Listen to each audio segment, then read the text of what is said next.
August 2005. Mr. Speaker, Sir, I thank you for the opportunity given to me to speak on the demand for school education among all the chief ministers in the country. Our Honorable Chief Minister is the only one who promised to make Tamil Nadu the number one state in the country. Ever since this declaration, all her actions and steps towards achieving this target have been in this direction. A state cannot become a number one state all of a sudden. Every department has to progress and achieve equally. Among these, there are vital and important areas. One such area is education, and here Kerala is said to have obtained almost 100% literacy. Tamil Nadu has achieved a literacy level of 73%, and I am sure with the sincerity shown by our Chief Minister to provide education to the poor and weaker sections of society, our state will achieve full literacy. For this purpose, the government have already introduced education for all scheme. Sir, all here are aware that I am a nominated member in this house to represent the interest of our community and to work for their welfare. This community has contributed a great deal in many areas for the development of the country, and more particularly in the field of school education. As far as our community is concerned, there are about 41 Anglo-Indian schools functioning in the state. This is a healthy number, and I do not seek any increase in this number. However, the buildings of some existing schools are too old, and for want of funds, they are in bad condition.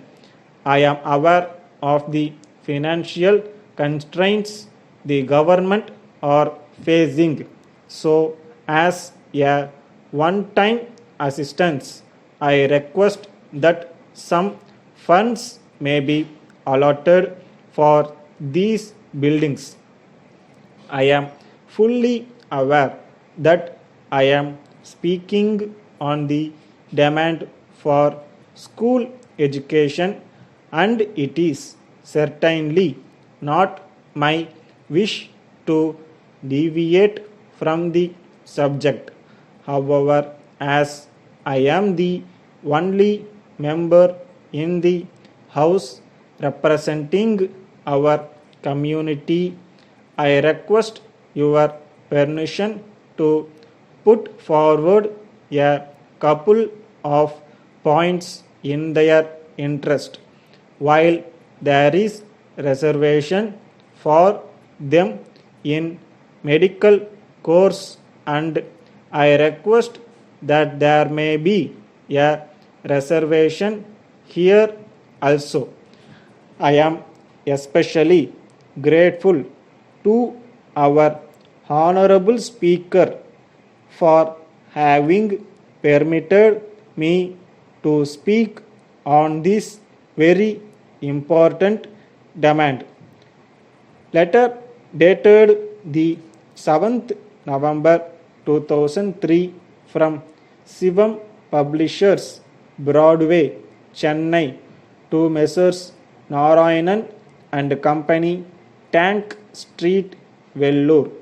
Dear Sirs, as per your order of the 6th of last month, we dispatched 1000 copies of Tamil English dictionary by a special lorry, and the receipt of the same has been acknowledged by you.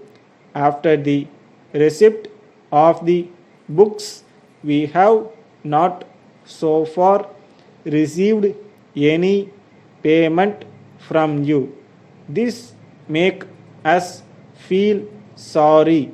We have sent the goods in the belief that the payment will be made immediately on receipt of the books. However, we have not yet received any amount from you. Generally, we accept the orders from the parties who send the amount in advance, but as a special case, we have considered your request, taking into account our past relationship. So, we request you kindly to send the amount by check as early as possible. We expect your early action. Yours faithfully,